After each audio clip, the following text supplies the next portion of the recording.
Hello and welcome to the Big Technology Podcast, a show for cool-headed, nuanced conversation of the tech world and beyond. Our guest today is Max Chafkin. He is a features editor at Bloomberg Businessweek and the author of the brand new book, just hit shelves yesterday. It's called The Contrarian, Peter Thiel and Silicon Valley's Pursuit of Power. It's interesting that you also say one Silicon Valley, so we have to get into that. Is there one? Is there many Silicon Valleys? Is Silicon Valley a location? Is it an idea? Is it uniform? Does it contain multitudes, as the LA Times just spoke about your book? Anyway, Max, welcome to the show. Yeah, thanks for having me, Alex. I'm really excited to be here. Thank you. You see, you already got me excited. I learned so much from this book, and I'm just like, I'm thrilled to be talking to you. And I think this is going to be a fun discussion. So why don't we start here? Peter Thiel is one guy. We see him in headlines every now and again. He's done a handful of things. Has he built the most impressive companies in Silicon Valley? I don't think so. Certainly a presence there. So why is he so important that you became, obsessed in the way that got you to write a book? And we're about to spend about an hour talking about him. Why do people, if people are going to listen to one episode of this podcast, why would this be the one? Yeah, so I've got two answers. And one, the kind of quick answer is he's fascinating. He's somebody who's full of contradictions. I think the thing that caught a lot of people's attention with Thiel as a figure of fascination, in 2016 when he endorsed Donald Trump, right, there's this feeling of like this futurist, this prominent futurist who's a gay immigrant from California, is backing a reactionary anti-immigrant New York real estate developer who's running on a nativist platform. Like, that's weird and interesting. And to me, like, that is, I think, as obvious as that sounds, I think that's part of the kernel of why people care about him.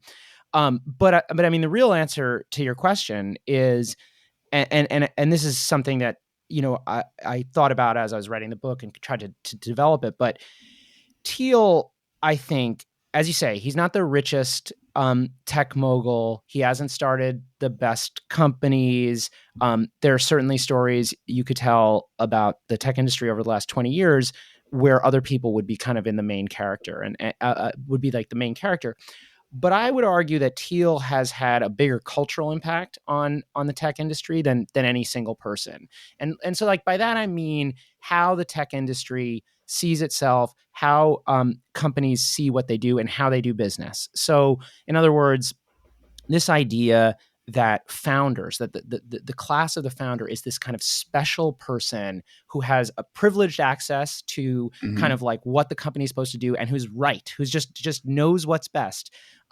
That came from Peter Thiel. I mean, that comes from Founders Fund.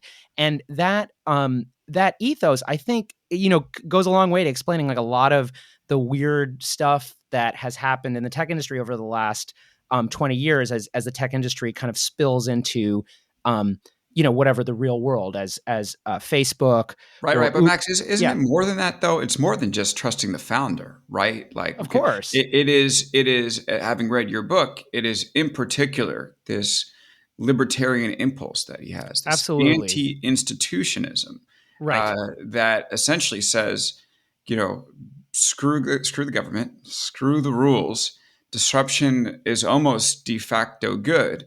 Absolutely. And that is something, I mean, he starts with the company PayPal, which you outlined pretty impressively, was, yes, about sending money on the internet, but also in some ways breaking the global financial system. So, yeah, of course, he did this thing called Founders Fund where he wants to empower the founder. And he talked about, how bad education is and paid people to drop out of school. But, having read your book, my takeaway was that his core cultural impact on Silicon Valley was convincing people that, they should and could break down the system in any way possible. And this is, obviously do it for money. But to me, it seemed, from his very early years, he had this libertarian anti-institutionalist streak. And that extended, to so many people he came into contact in Silicon Valley. And, I wrote down a few that have worked with him. You talk about Elon Musk, David Karp, Joe Logsdale, Alex Karp, David Sachs. Yeah, sorry, David Sachs, Alex Karp, Joe Lonsdale.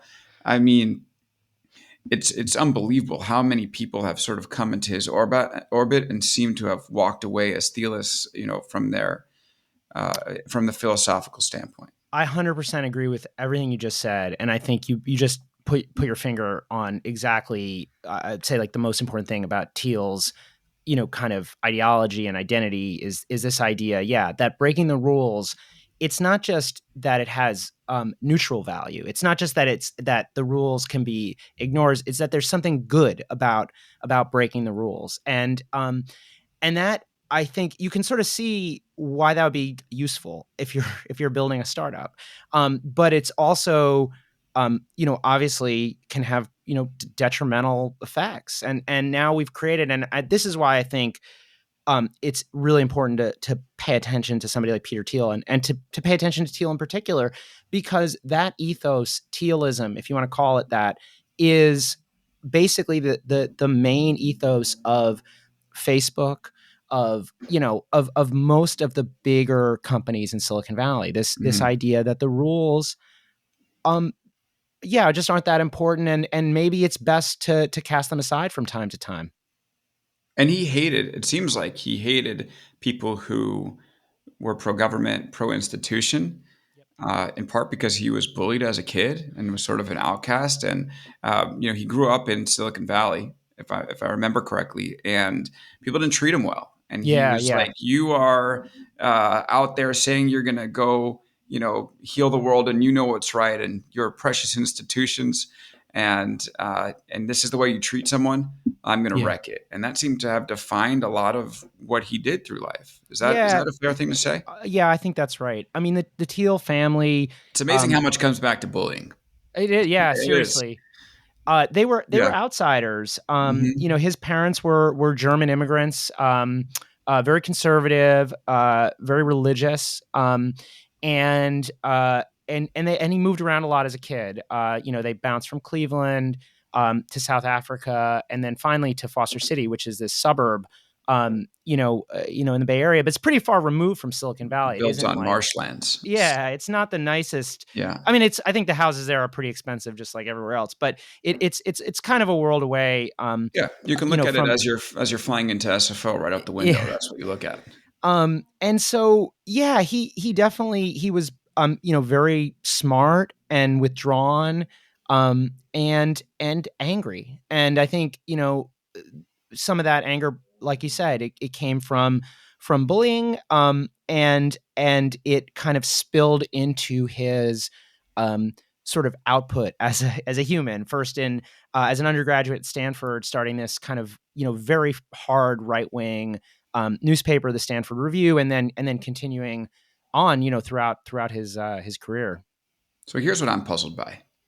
So someone who grows up as an outcast and has this, the world be damned attitude and wants to wreck things. How does he end up having the influence in Silicon Valley that influence all the people, that we just spoke about? By the way, let's add Mark Zuckerberg to the list. He funded Facebook and he's a Facebook board member. Absolutely. If you're encountering a group of generally optimistic builders, how does this very dark attitude towards the world and its institutions take such a hold inside that So community?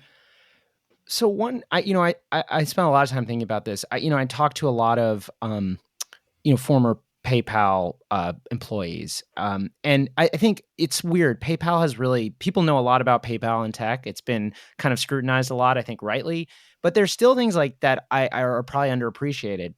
And I think one is the extent to which there was this kind of band of brothers at PayPal who were all from of this conservative publication. Like, there were, like, it wasn't just, oh, Thiel starts a conservative newspaper and then goes to law school and then gets into tech, but like he really brought along this whole crew of people, and their whole thing had been kind of us against the world, and that then became transposed into PayPal, where PayPal, there was a political aspect to PayPal, which is something people overlook. You kind of hinted at it, but in the early days, they were talking about it, as you said, like as this thing that would break the not just the global banking system, but like national sovereignty, that it would make it impossible for countries to regulate their monetary systems, to make it possible for people in repressive states to, obviously to move money in or out easily.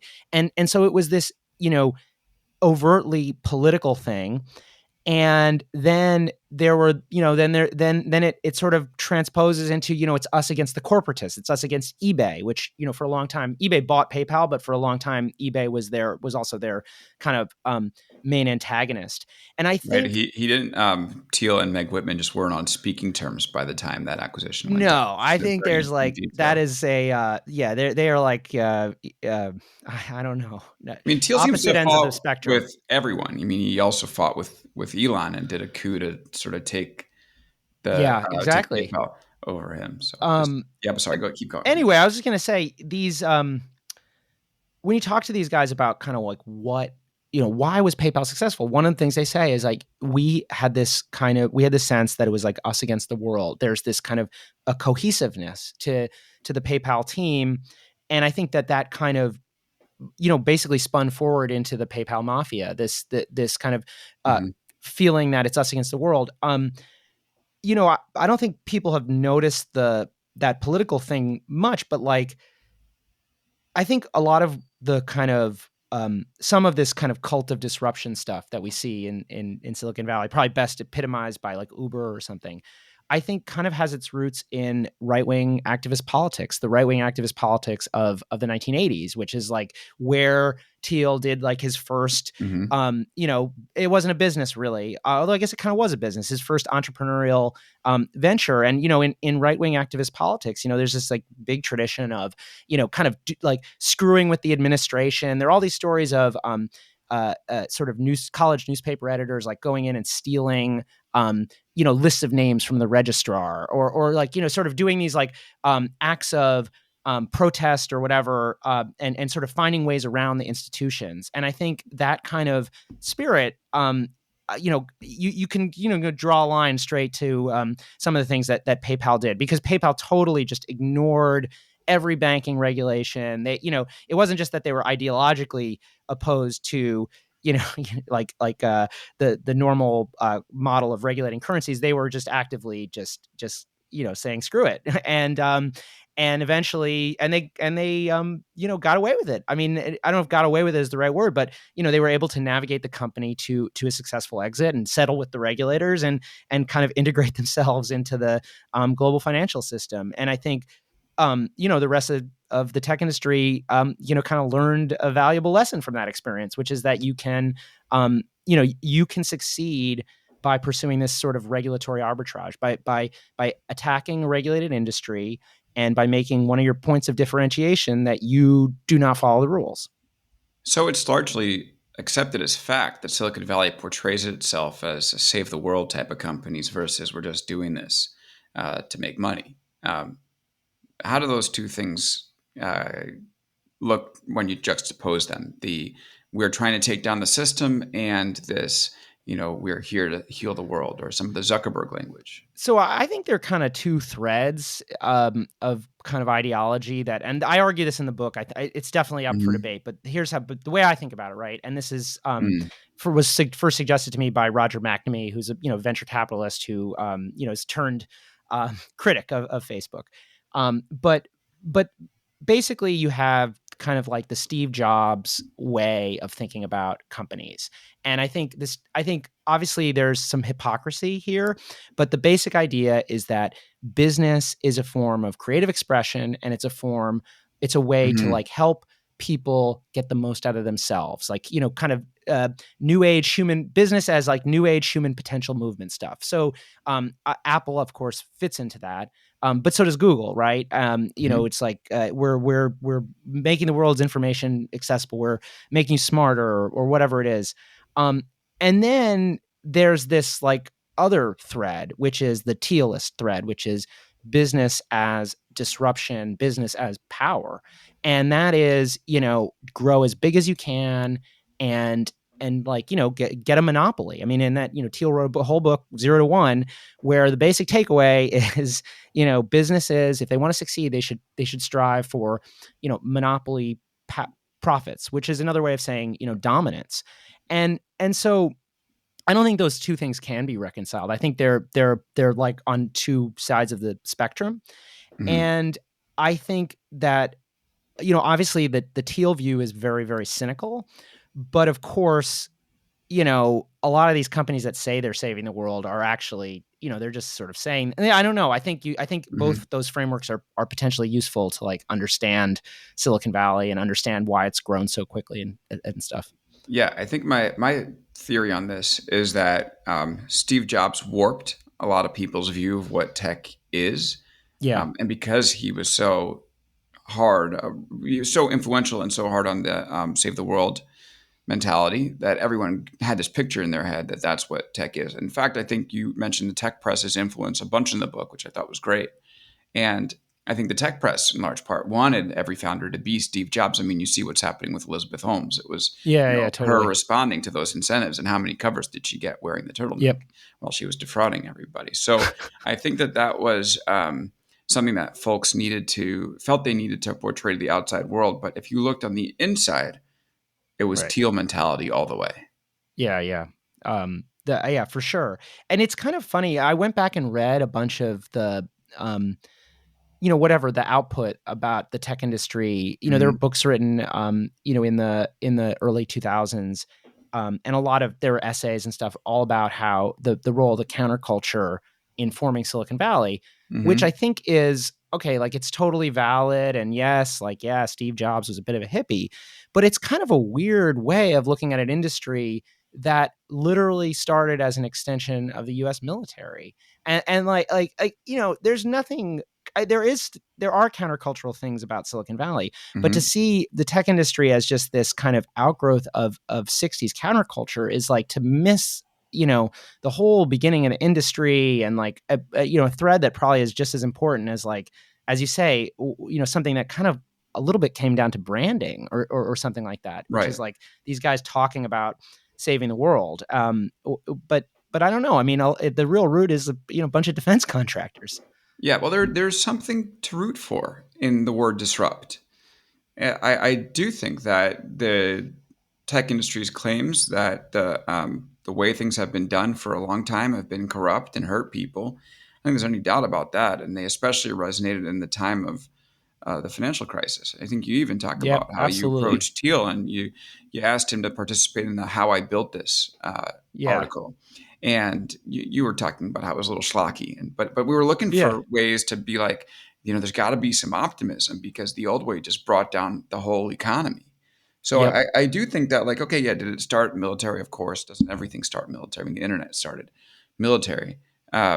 But there is, you can see some virtue in what these companies are doing, but um, that's where the story starts. But so many times it actually gets actualized in this Thielist way, which is like Thiel had I mean, from your book, it's clear he had hate for institutions, and eventually that came through in his recommendations once he got asked to help staff the Trump administration, which we'll get to after the break. Um, but it is interesting to see how, like, it could start from a virtuous place, but very often end in a bad place. And it seems like, I don't know, it seems like Thiel had a large hand in that.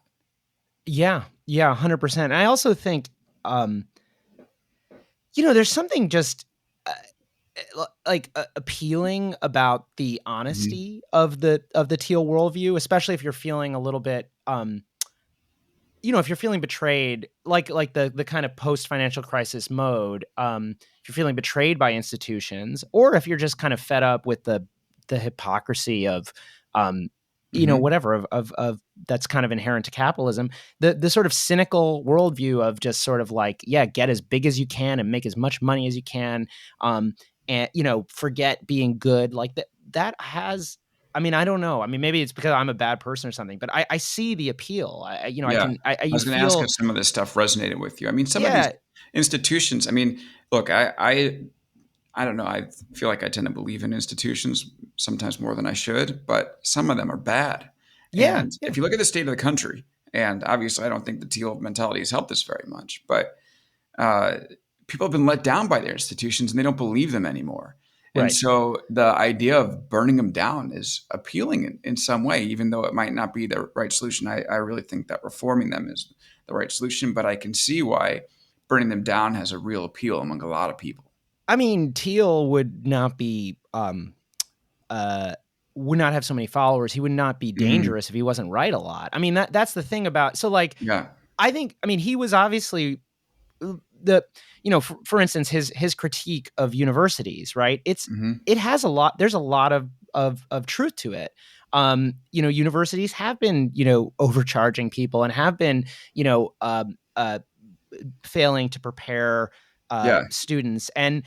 But is the answer to convince like a bunch of 17-year-olds to like not go to college, especially like not Uh-huh. to go to the best, Yeah. I'm not sure that the answers are correct, but often like his diagnosis of the problem Right.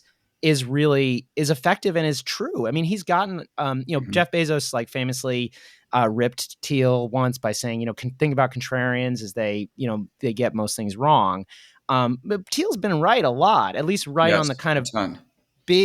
on the Hmm. big things. Yeah. Often, I think the execution is where he's sort of screwed up, either financially, like not made as much money as he could have, or just done something kind of objectionable or dangerous or something like that. Yeah. I want to get back to the biography details and then keep going on this thread. So why don't we do that right after the break? We'll be back here on Big Technology Podcast. We got Max Chafkin.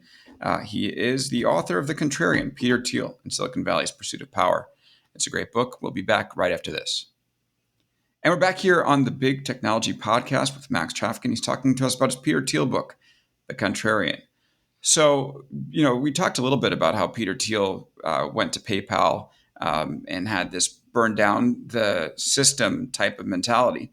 But how does he then spread his influence? Because look, at the end of the day, there's a lot of founders and there's a lot of technologists with kooky views or extreme views or passionate views about different subjects.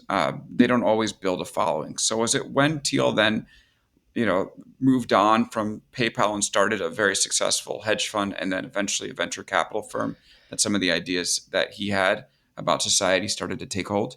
Absolutely, and I think he did it on purpose. Like it wasn't something that just happened by accident. I think Thiel, obviously, he's respected as a very smart investor, as a futurist.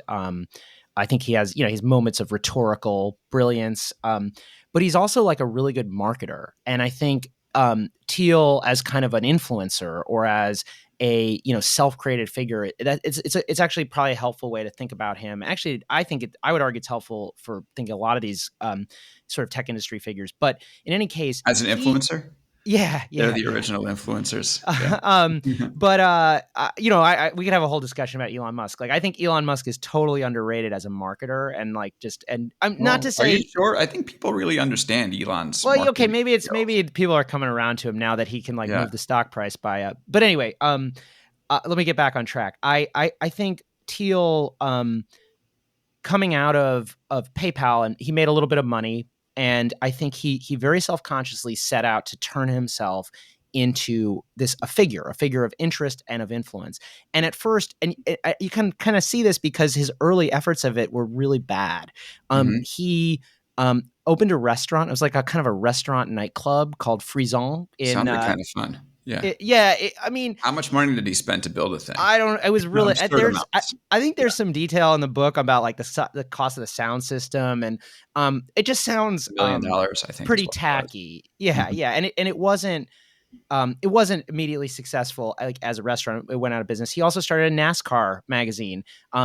Despite I don't think being a Right. big sports And he guy or filled it whatever. with like opinions about like basically how what was men were happy that women were cooking for them and It, in a NASCAR. Anyway, it it's was just ridiculous. like a weird combination of like a sort of college political magazine, right wing college Hmm. political magazine with a sports magazine. They hired like these Weekly Standard columnists to write car columns, and they, inevitably, wrote kind of like Weekly Standard columns. And of course, Yeah. people who are race car fans, they might be conservative, but like they're not picking up a race car to get the like Peter Thiel view of gender relations or something. I mean, Um, that magazine, by the way, just seemed to me like something that someone would imagine in a laboratory about like what NASCAR fans would want. without ever having 100%. gone to a NASCAR race and never spoken to a NASCAR fan. Or what a rich guy who was trying to establish himself as a big time investor, Yeah, hedge fund guy might do. And because of right. course, Maybe like, it's, I mean, all of the above. yeah, media. Of Mhm. course, media is a great way to create influence, and same thing, to like to get invited to cool parties, and having a Mm. restaurant's a way to get invited to cool parties or have cool parties. And I think he was very explicitly trying to create this aura around him as an investor, and Mhm. it was originally as like a hedge fund guy. And this is kind of one of the funny things to me, because like if you grabbed like a random person on the street, like a random Wall Street Journal reader in 2005, 2006, Hmm. and said, "Who is Peter Thiel?" And they would say, "Oh, Peter Thiel, he's one of the most successful hedge fund managers in the world." They would never have said, "Oh, he's a technologist," anything like that. He Mhm. was like the next George Soros, and he was totally styling himself as that, not as this technologist. And it's only And let's after, define what that is. He was betting large amounts of money on things failing, yeah, on I pushing mean, them to fail. broadly, yeah, it's betting on, macroeconomic swings, but Right. in the specific case for Thiel, I mean, he was betting against the U.S. economy, and and it this was turns a out, guy who even left PayPal and bet against PayPal and yeah, told yeah, them that. well, yeah, he wanted to. I actually don't know for sure if he did, Well, how, whether he followed through with the investments, that but was the he is. message going out the door. So, Yeah, yeah. yes, exactly. And he's, I talked to folks who worked at his investment firm in those years, and they talked about this very explicit notion that Thiel has two portfolios, an optimistic portfolio and a pessimistic Hmm. portfolio. The optimistic portfolio is the startup investing. It's Facebook, it's Palantir, whatever. And the pessimistic portfolio is this macroeconomic investing, which was, betting against the US economy, betting Mhm. that the financial crisis was going to be big and was going to be worse than anyone expected, and kind of betting on an apocalypse. And anyway, he was right about that notion. I mean, there's this scene in the book that I think at the time the people who worked at Clarion thought was insane, That was his hedge where, fund. yeah, which was his hedge fund, where, he and other senior people were talking about, buying a bunch of gold and burying it, and just like really just flipping out in a way that Mhm. felt uncomfortable to some of the people who worked there, because they didn't think banks were going to fail. But of course, some banks did fail, and so it wasn't that like their crazy paranoia wasn't that far off. But then, unfortunately, as I said, like the execution did not kind of match the insight. They weren't Thiel was not able to come up with like an investment strategy that to capitalize on this. And No in Big fact, Short. he kind of went the other way. Mhm. He as someone described it to me, it was like they were trying to find a contrarian take to their original contrarian take, where like you're sort of like you think that this thing that you've called has now gone too mainstream, so you have to come up with something even weirder. And it Mhm. was in that effort that they failed. They ended up trying to time the bottom of the stock market, and as a result, missed. They both bought when they should have sold, and then they missed the rebound. And as a result, his hedge fund completely failed. And he had to basically it was reformed as a family office, like the outside capital Mhm. went away, and he lost billions of dollars. And after that, he then kind of restyled himself again, and not as a cool hedge fund manager with a cool restaurant and a cool NASCAR magazine, but as the quirky tech guy. And that's when he starts backing seasteading. That's when he kind of goes Mhm. back to the to his political roots. He starts writing more kind of out there, libertarian political stuff. He's funding life extension research, and that's when the kind of like the Peter Thiel that most tech people would recognize starts to kind of come into focus. Right. And for listeners, seasetting is this libertarian idea where you basically build a barge or some sort of island off the coast, and you do what you want without the rules of the oppressive rest of society. Fascinating stuff. So maybe we should move Big Technology Podcast to some seastead so we don't have to pay taxes. Just kidding. But anyway, but he also has this founders fund where he does do this startup investing and starts the fellowship. So you met him he was telling you that there's been like three bubbles, right? The financial bubble, some other one, and then the education bubble, which is going to burst. And he basically said, like, if you end up spending too much money on a house, at least you have a house. If you spend too much money on education, you got nothing. And he started this thing that encouraged young people to take $100,000 a year from him, and the only condition is they drop out of college, right? So was that like the second half of his what he was doing? Absolutely. Business Well, influence campaign, and I something of both. think and I think it totally was related to something else that was going on in the world at that time, which was the release of the Social Network. Mm-hmm. So, the Social Network, Thiel doesn't get very much screen time, but he is sort of an important figure in that story, because it was Thiel who sort of set in motion this stock structure that creates the Mm-hmm. conflict between Eduardo Saverin and Mark Zuckerberg, which is the whatever the basis of the The social network. conflict, yeah. And as And I he was, understand yeah, it, an early investor, one of the earliest investors in Facebook. yeah, as I understand it, he was one of the reasons that the Thiel Fellowship came into be was because he was trying to sort of take advantage of the moment and also shape the narrative. Mm-hmm. Where at the time, the movie, right, the Social Network, does not present a very flattering picture of Mark Zuckerberg. But Zuckerberg, I think, very savvily, and Thiel did the same thing, chose to sort of flip it and say, actually, this just shows how cool we are. And their interviews with Thiel at the time saying, that these producers, these out of touch Hollywood producers, they didn't mean to, but really they're just making a great ad for entrepreneurship. Mm-hmm. And it's right around this time that he, almost just as a media spectacle, announces that he's going to give 20 young people under 20 $100,000 each. 20 under 20. It's totally like a contrived kind of media thing, partly as in an effort to, like, catch the sort of wave that's happening of interest from the social network, maybe to uh, distract from the fact that, like, this kind of Thiel is portrayed in the movie as kind of a schlubby, not that Mm-hmm. interesting suit.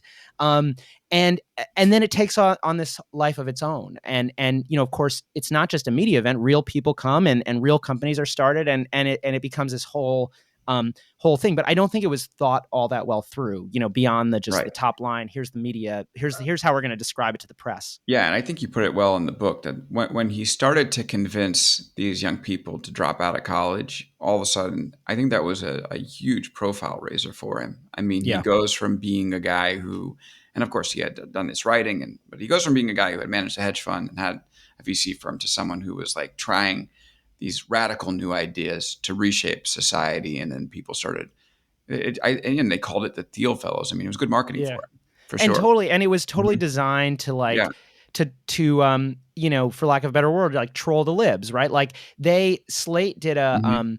Slate, did like a hit piece on the, I'm using the sort of Right. the builder language here. Which they end up, yeah, using in the promotional They used video. it in their marketing. They Yeah. loved it. It's like exactly what Peter Thiel wanted, was to be, Mhm. was to be called out by, some lefty journalist. And so I think it was totally designed to catch people's attention, and it did. And I think, I mean, that this is like one of the big surprises in reporting the book, is just that, not that it doesn't end up going well for all the Thiel fellows. Like, obviously Mhm. some of them have gone on to great success, but others, definitely, I think, left the fellowship feeling a little bit used by it, and feeling like, yeah, this worked out great for Peter Thiel. Yeah. I'm not sure what I got out of it exactly. Well, maybe they just weren't tough enough. No, I'm kidding. So I want to take a moment here, pause, and talk about the man that we just brought up, Mark Zuckerberg, because Thiel and Zuckerberg have an interesting relationship. In fact, when I was reporting Always Day One, I was told that Mark has a feedback culture and he likes to listen to contrarian voices. Peter Thiel is a contrarian. That's why he's on the board for this long.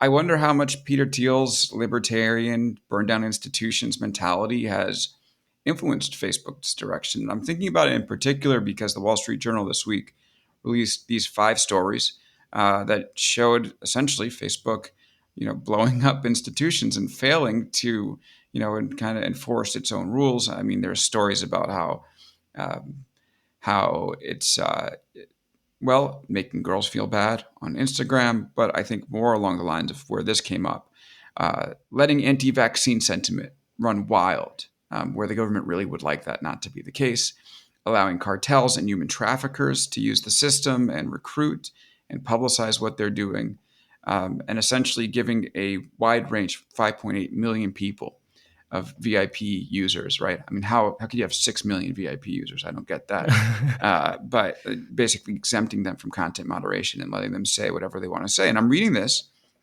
and I'm thinking about your book.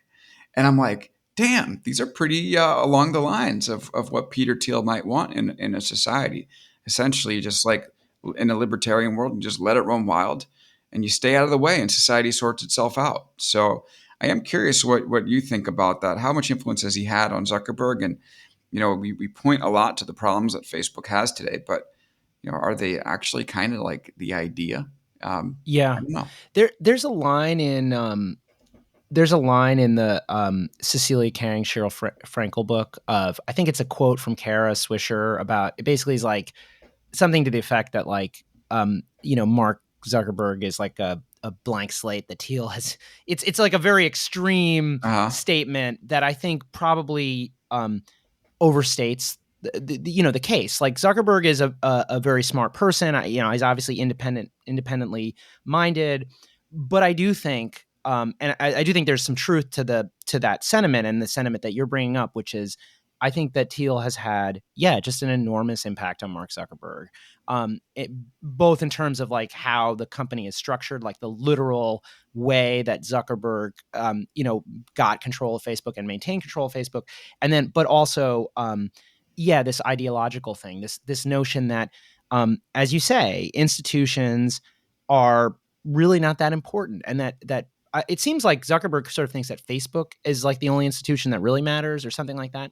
But for me, in those journal stories, like one detail that really stuck out is that they're getting these reports about body image, women, young girls, like going on Instagram and are feeling really bad about themselves, and really concerning research. And Zuckerberg's getting those and then getting asked by Congress, hey, is this making people feel bad? And he's just, I don't know. totally. Yeah, I mean, it's like Yeah. having just a complete lack of respect for the institution. It's really outrageous, because it's both a lack of respect for the issue and for Facebook's responsibility to society, but also just, maybe people can agree to disagree, and maybe there are people going to argue Facebook doesn't have a responsibility to stop that, but just the unwilling, the treatment of, whatever, our nation's highest legislative body as just kind of a big joke is just kind of crazy. And I think it's completely in line with Thiel's ethos. And I think Facebook is in so many ways, another one of these attempts to kind of go beyond the traditional institutions. I mean, Yeah. there've been lots of stories written about, Facebook kind of seeing itself as its own country. They've got their own Supreme Court now, and they're trying to Yeah. have their Oh own. man, Max. When I visited the first time, the conference rooms were all named after countries that Facebook was bigger than. Yeah, you walk That in, is, you're like walking past the Brazil conference room. I'm like, oh, why Brazil? They're like, we're bigger. it's just, yeah. I mean, it is really Hmm. kind of. I mean, like as you say, it's in your face, and Yeah, and and I so do wonder, like when we have Facebook promises, we'll do better, but maybe, I mean, I don't know. I know that they're separate from Peter Thiel, but I also know the influence. I'm also just like, maybe they're kind of close to where they want to be, and they can right. tell everybody everybody else can cry 'em a river.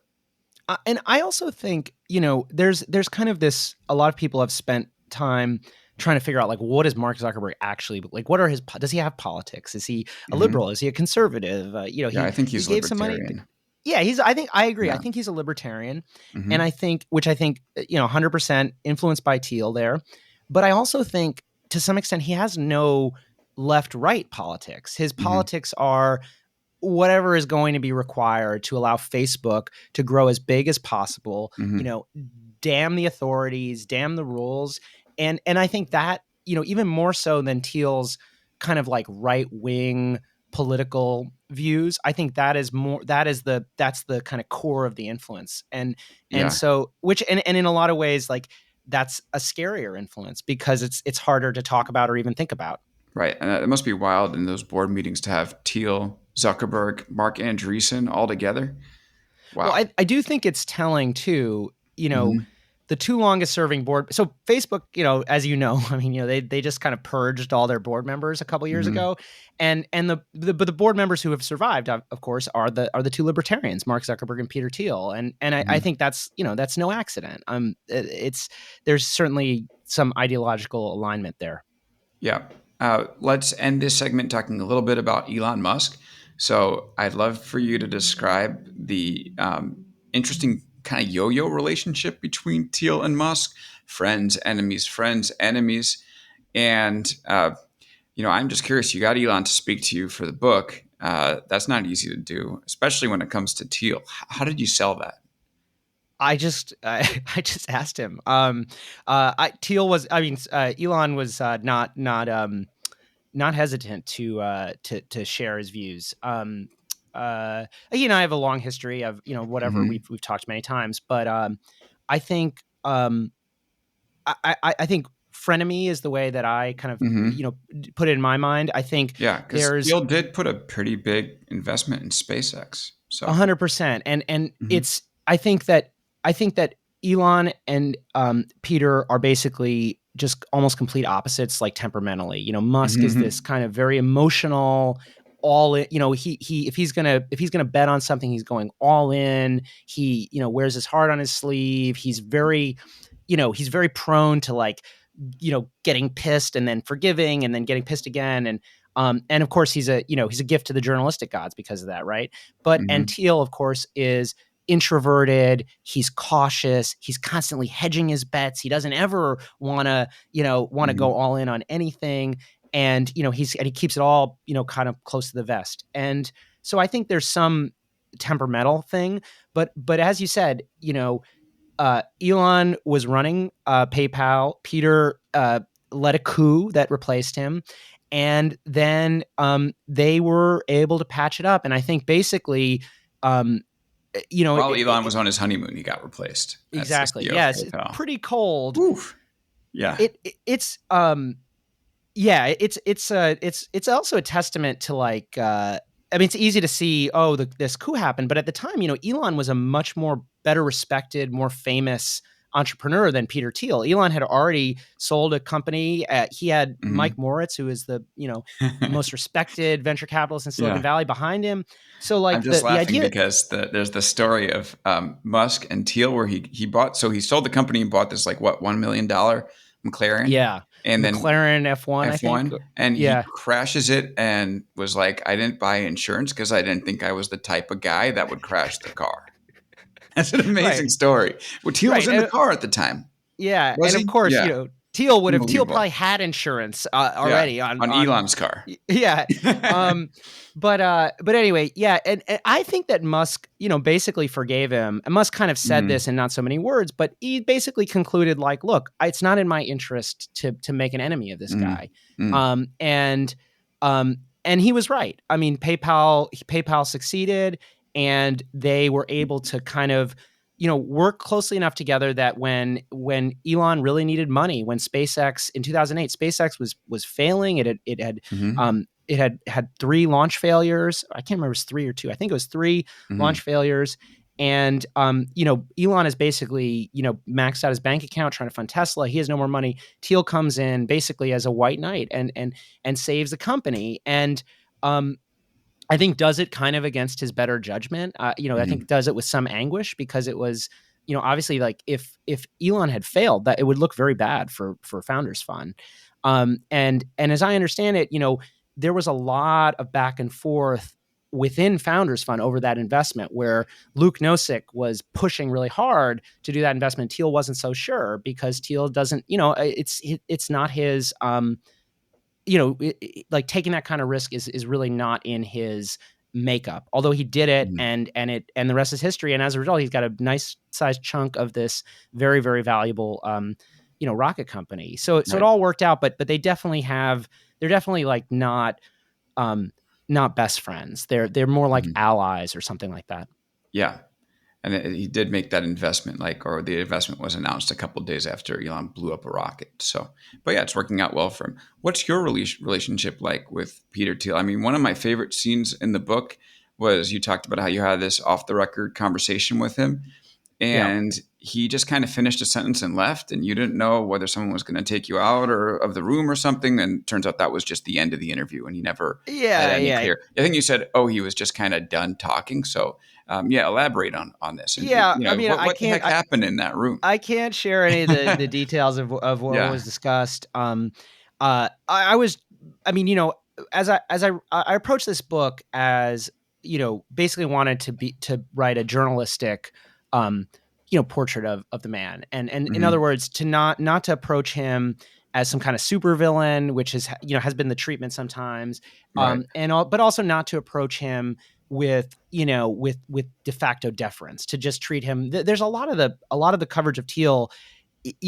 This is kind of a crass way of putting it, but it's like we're talking about a fellow Davos guy. He's all right. There's this kind of like Hmm. coziness of some of the articles that have been written about him, that I think he's kind of encouraged, where they're not really calling any of the failures out or really paying attention to anything in a kind of critical way. So I wanted to do, but I wanted to be in the middle, and Hmm. so I was talking to former employees, basically everyone I could talk to, but also of course trying to speak with him and to get his perspective, because that I thought that was really important.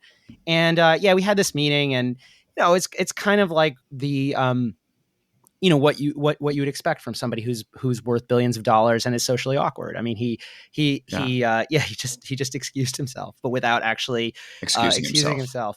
himself. But he was also very polite. I mean, there was Hmm. no a lot of people have asked, did they threaten you or something like that, because of the Well, he Gawker. did bring down a publication, which Yeah, we yeah, haven't even touched on exactly. yet. Yeah, but go ahead. And I think that's totally worth talking about in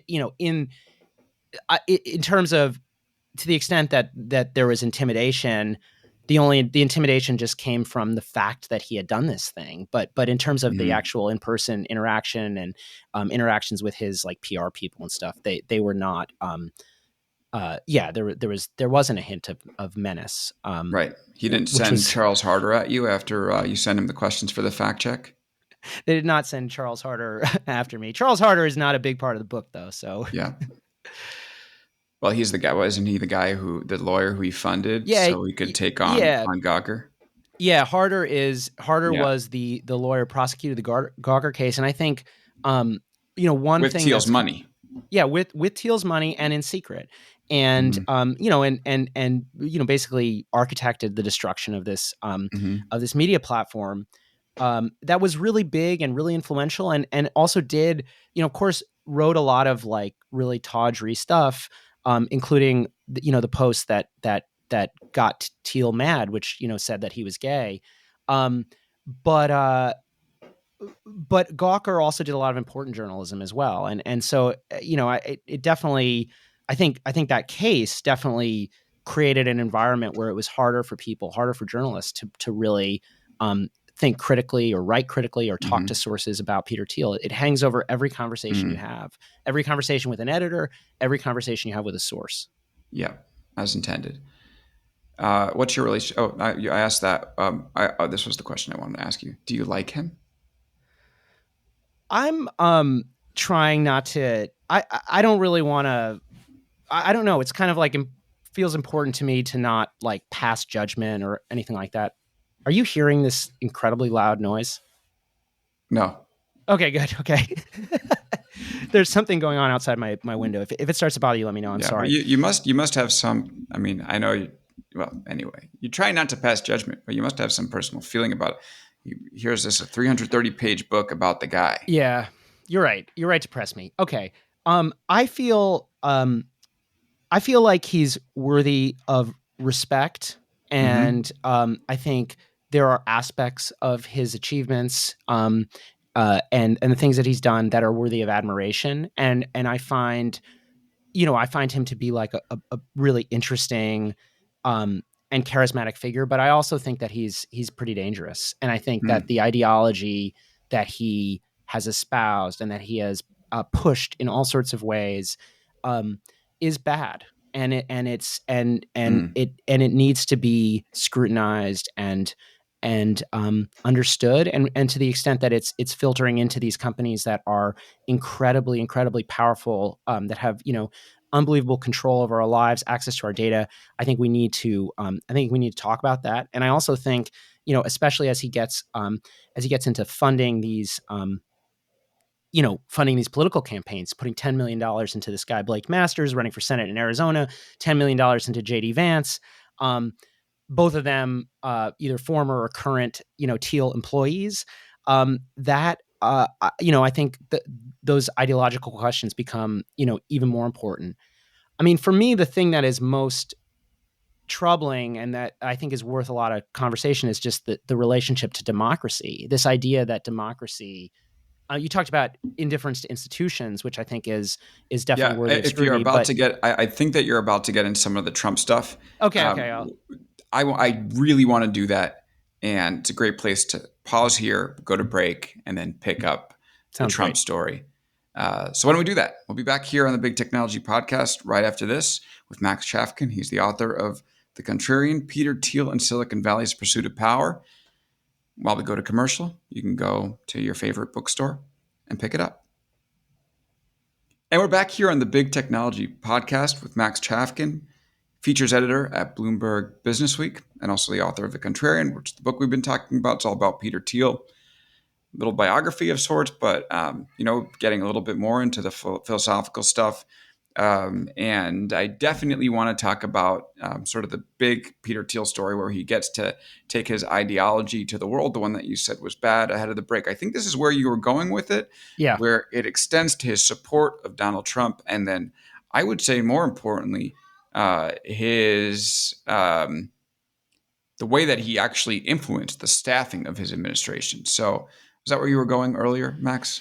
Yeah, I mean, I think so. As you said, Thiel, famously or infamously, depending on your politics, made a big donation to the Trump campaign just before the 2016 election, and also gave this speech at the Republican National Convention endorsing Trump, and that gets him on the transition committee, and as a result, gives him access to the Trump administration, and he is given an opportunity by Steve Bannon, who was his ally, his main ally in the administration, at least until Bannon was, you know, Ousted. ousted.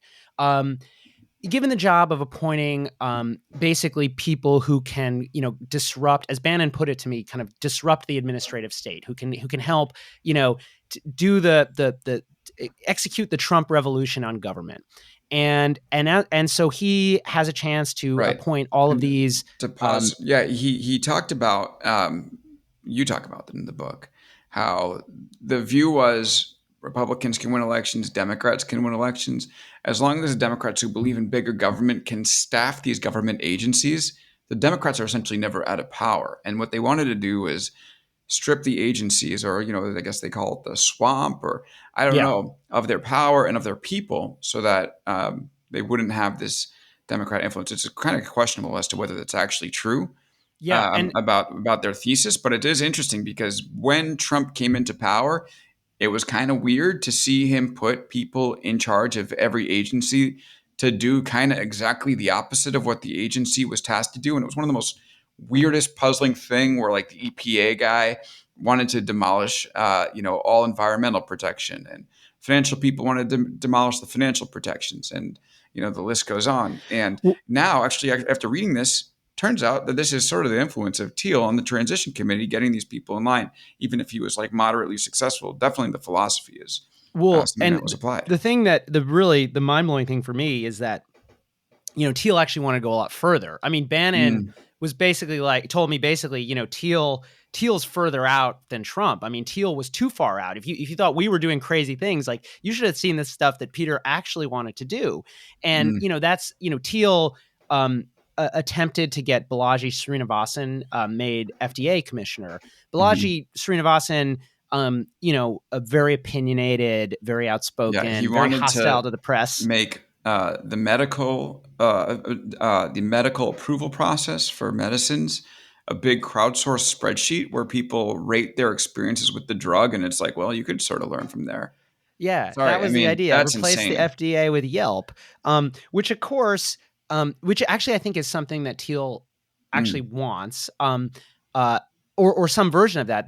They're in favor of drastic deregulation of drugs, and make no secret about that. But it's just kind of the idea of having somebody with like no government experience who wants to get rid of the FDA, run the FDA, and who's also just been totally intemperate on Twitter, is just kind of crazy, and it wasn't going to work. Thiel also had the opportunity to suggest all these chief candidates for chief scientist, the top scientific advisor to the president, and his two main choices were climate change deniers, who one of whom, William Happer, uh, he's a very respected physicist at Princeton, but who has a sideline in arguing that CO2 gets a bad rap and it's actually good because it's tree food. And I mean, it's very like where's the lie? pretty fringe stuff. Yeah. And Thiel wanted him to have a major scientific position. His other candidate was this guy David Galertner, who is a Yale computer scientist, but who also kind of as a sideline is a big time provocateur. Has written another kind of far right a book about how universities are too left. He's basically like a provocateur, and so another guy who really had little chance to succeed. And so Thiel didn't do that well in terms of actually getting people into government. Although I would argue that he did have some influence on the Trump administration, and he kind of made the most of his time there, even if he wasn't able to get any of these kind of far out picks into government, because he was able to get access. He set up this meeting, this big meeting with all the tech CEOs, gets Alex Karp, Hmm. CEO of Palantir, in a room with Donald Trump, which I think was very important for Palantir, and has helped is one of the reasons Palantir has been so successful over the past 4 years. Yeah, one of the interesting things to me was you wrote about how they in the transition team anticipated that Thiel was just kind of there for the photo op, but he never asked to meet Trump and was Yeah, all about filling the government with people who had his ideological beliefs. there is this kind of like talking to DC people about Thiel, they kind of often talk about him as this kind of cipher because he doesn't behave in Hmm. the normal ways. And I think some of this may have to do with kind of inexperience. And I think part of, if he had been a more experienced political operator, he probably could have gotten Balaji, made FDA chairman or something.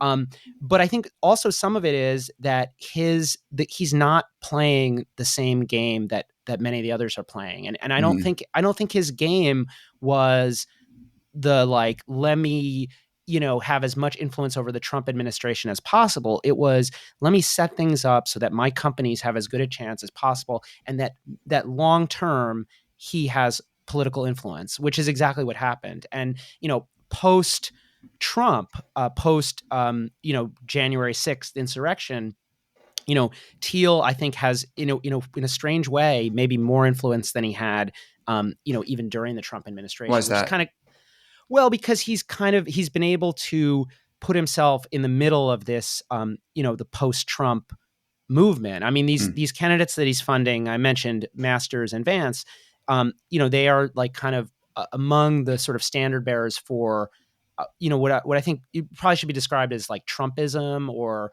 nationalist populism, or whatever. It's Trumpism with or without Trump. And I think that Josh Hawley is another one of these figures, also a Hmm. figure, former Stanford Review guy who has taken money from Thiel, who has endorsed JD Yeah. Vance. It's There's going to be kind of a interesting little to see crew. if Trumpism without Trump is actually going to work. It may it there's a I don't know. I think there's a chance that it was unique to the individual. Like Josh Hawley is just too polished. I think that you talked about like how it was like Trump was the inheritor of the Paul brothers. Yeah, Ron Paul and his son Rand, and like what they realized, or someone in their ilk realized, was it wasn't necessarily the ideology; it was just they wanted the craziest person in the room. Yeah, 100%. And I think that's It's really tough to be the inheritor of that philosophy, even though if you say the same things on policy. but I It's think the that fact is that the the dude could go and trash Rosie O'Donnell at a debate that was part of his appeal. Sorry, go ahead. but no, but I do think that is Peter Thiel is attempting to be the Hmm. inheritor of that movement, and to be the patron of that movement, to be the Mm. person who is behind the scenes for the 20 to 30% of the country that wants the guy who Yeah. says the craziest shit in the room. Right. And which, by the way, that formulation is from this Reason magazine writer Hmm. Brian Butler, who wrote a really great book about Ron Paul. And this, there was this feeling among the libertarians. I think some libertarians feel a little bit betrayed by Thiel, because Thiel was, Thiel kind of presented himself as a libertarian, but has kind of gone all in for Trumpism, which is obviously very different from Different. libertarianism. Um, but anyway, just to get back to the thing about Hmm. what exactly is bad. I mean, I think the thing that's bad is, as they've been attempting, as Thiel and his acolytes have been attempting to kind of harness this energy, they're positioning themselves as sort of being okay with the January 6th insurrection. Josh Hawley famously, raised his fist in solidarity as he walked into the Capitol, on January 6th. And we're seeing, JD Vance and Masters to some extent, kind of trying to thread the needle and be okay, or create a space Hmm. where um, the people who storm the Capitol are just protesters, and the police that tried to stop them are somehow strong arming civil disobedience or something like that. And that to me is very dangerous. And it's at least if you believe in democracy, it's dangerous, because it's totally hostile to kind of this core part of American government. Right. And all throughout Thiel's life, he's talked about how, quote that you see often in the book is voting is overrated. I don't really Right. believe in voting.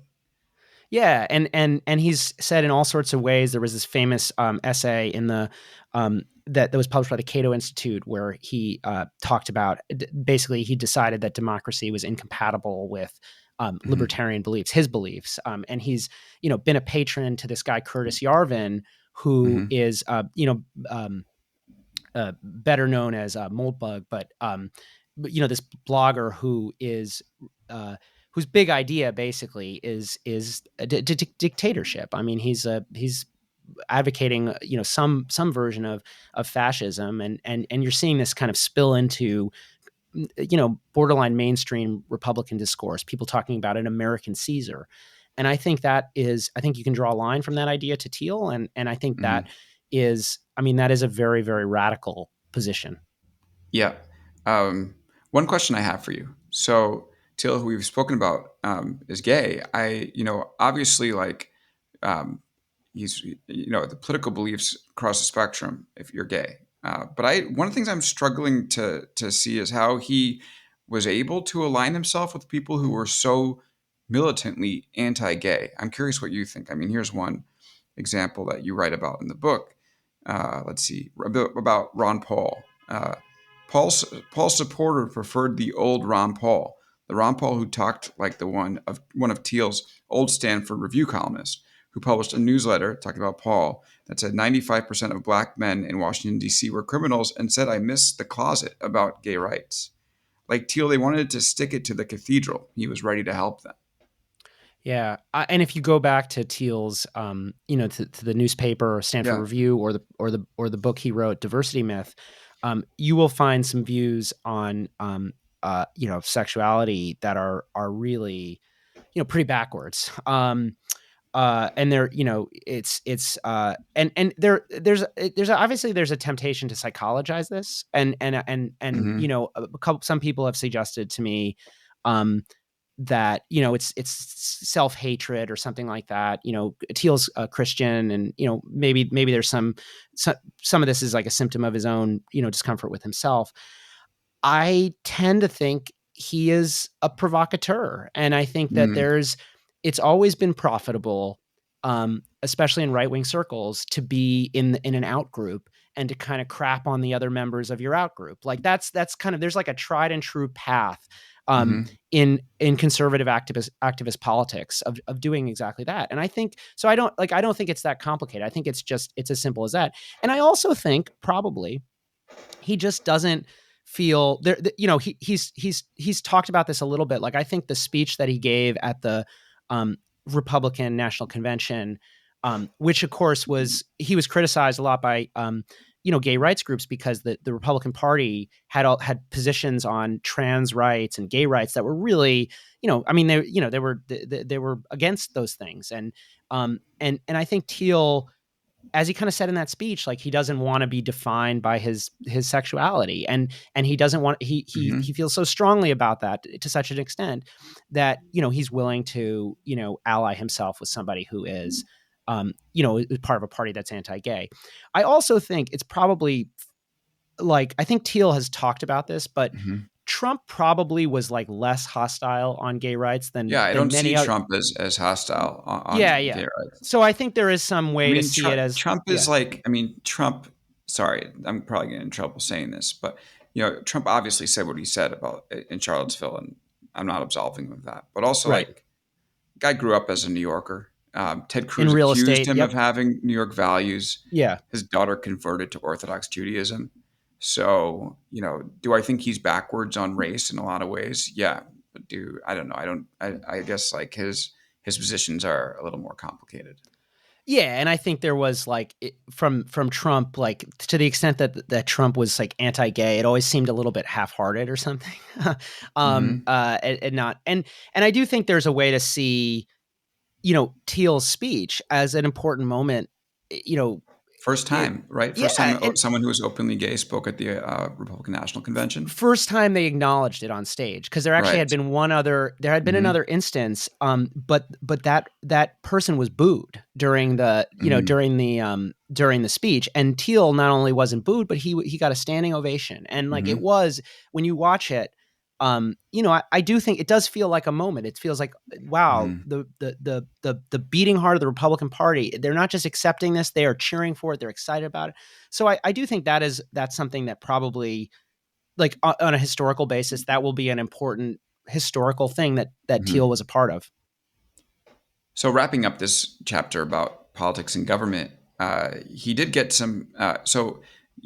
Why did he back Trump? Right, that's a question that a lot of people ask. I think that like there's an idea that Trump and Bannon did embody a lot of the values that he wanted, but there was also the business rationale, which was that he had $3.5 billion sitting in an IRA that he didn't want taxed, Roth IRA, and he wanted his businesses, Palantir in particular, to be able to get government contracts, and thought that getting close to power would be a good idea. And he essentially made this $1 billion bet right after the Access Hollywood tape came out.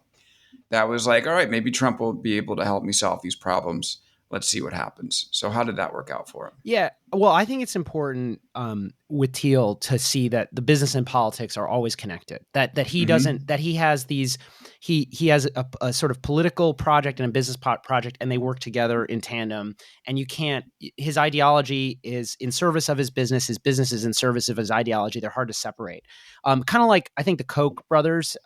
There's some of that with the Kochs too, where they're really good at combining, at finding an ideology that like sort of works with their business imperatives, and then Hmm. finding business imperatives that work with their ideology. But I think with Thiel, it's two things. It's one, he was buying low. He had an opportunity to have a huge stake in this new administration that had very few kind of there was very little institutional support for Trump. There were no, it's not only that there was little institutional support, there were no like respectable business people who were backing Trump. It was all Hmm. kind of, I mean, there were a few, but it was like largely, if you go to who else was speaking at the Republican National Yeah. Convention, it's like real estate, kind of shady seeming real estate guys, Pillow and like, salespeople. yeah, some reality TV stars, like the guy who runs the cage fighting company was there, Dana Chachi from White. Happy Yeah. Days. Hulk Hogan Um, spoke there also, right? I don't know if he actually did he appear on stage? I can't Oh, remember, he but showed up. Right. yeah, he was. I mean, he's one of the biggest celebrities in Tampa, so Hmm. so that would make sense. But anyway, but I also think that, and there was so much effort among tech people, and I'm sure in private especially, to kind of like explain away Thiel's support of Trump as just being kind of a Machiavellian bet. He couldn't possibly really want Trumpism. And I think the truth is he does like Trump. I think there's a lot about Trump's ideology that is very closely aligned with Thiel's, despite the differences that I brought up earlier. Um, Yeah. the The core of money. Trump, the core of Trump's appeal Right. is being able to get away with saying the racist thing or the sexist Well, I thing, think you or even note that like one of the things he enjoyed the most when in the watch party for the election was how angry people in Silicon Valley were going to right. be about Trump's election. Okay, but what about the money though? The Yeah, the deals for his companies. Did he yeah. work? Did he So make out okay from those? yeah, I mean, he did great, and I think some of it. It's of course, it's always hard to. How? It's always How? it's always hard to untangle. Yeah. Okay, like why did Palantir get those contracts? Did Hmm. Palantir got an $800 million army contract, another Hmm. $400 million contract? Hmm. They took over this Project Maven from Google. That's another $40 million a year. Hmm. It goes on and on. And of course, it's very hard to untangle. Why does a company get these deals? Because of course their explanation is, well, we were getting the deals because we have the best product and we've spent a long time selling it. But of course, when you're talking about defense contracts, I think inevitably like politics plays a role, and I think it's no accident that Palantir took off during the Trump administration. That really had a series of breakthroughs. Under an administration where Thiel had influence. I also think you brought up his tax status, and this we could probably have a really long conversation about this, but Hmm. um, Thiel has been pursuing his whole career this very, very, very aggressive strategy to pay. It's legal, but just exceedingly aggressive strategy to pay almost nothing in taxes on most of his income. It's his investment income, because it's all in a Roth IRA retirement account. And there's been this feeling in Thiel's world that at any moment somebody could come along and take that away from him, either because there is a reinterpretation of the rules or someone changes the rules, which is something that was threatened during the Obama administration, but didn't actually happen. Um, or there's or somebody finds he if he accidentally got something wrong on his taxes, then it could all go away. And I think a lot of Thiel's sort of operations over the past decade or so can be explained by that. I mean, the acquisition of citizenship in New Zealand, which we haven't touched on, but Hmm. he secretly acquired citizenship in. Max, you are right. This is such a fascinating story because I mean, each one of these could be their own show. But sorry, go But ahead. anyway, I Yeah. think that it was widely interpreted, and I think this even Hmm. led to some jokes in Silicon Valley that this is just him being, apocalyptic. He wants a doomsday bunker, but I think the truth is he actually wanted a doomsday tax shelter. Just in case Hmm. Obama goes to, because he saw Obama as a communist. In case Obama, goes full commie or something and tries to come for his money. Thiel is going to have a backup plan, and that backup plan is, at the time, a conservative government that was running New Zealand at the time, and would be a way to create some leverage in a negotiation with the IRS, or worst case scenario, right? There have been these billionaires or centimillionaires or whatever who have renounced their U.S. citizenship in order to get out of a tax bill. So that would be another option, and I think similarly, Thiel's engagement in politics and his support of Trump, some of it has to do with, wanting to make sure that tax policy favors him. And, this sounds, if from a certain point of view, this sounds outrageous, but of course, a lot of this is happening out in the open. I mean, we're seeing, Keith Raboy and a bunch of these guys who have, relocated to Miami, Hmm. they're doing it, as they say, because they don't want to pay state capital gains tax in California. And you also hear that, um, kind of another thread of Thielism, but this idea of exit, this idea that you should be allowed to, withdraw from the government, either by going to a seastead, as you said, Hmm. or by, decamping for your New Zealand bunker.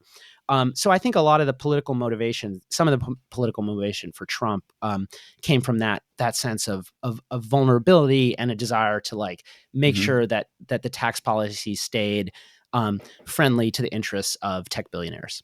Right. So Thiel's out of office. No, it's not Thiel. Trump is out of office. Freudian slip. Thiel's got his money. What's his next act?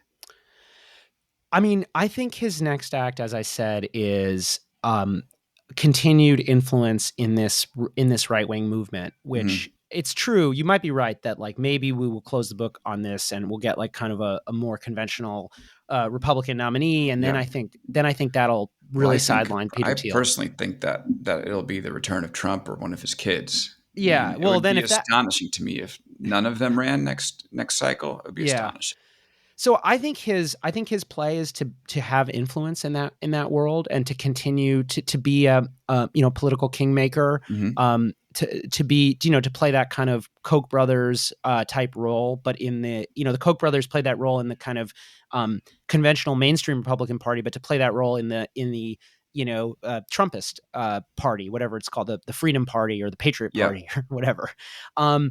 And I think that's part of it. And I think continuing to make investments to do the investor thing. And he's been doing a bunch of stuff in crypto. It's sort of hard to figure out what he actually believes with crypto, because he's sort of like making investments, but then he's like crapping on Bitcoin. And but so I think there's going to be continued engagement in technology, and also a real push politically.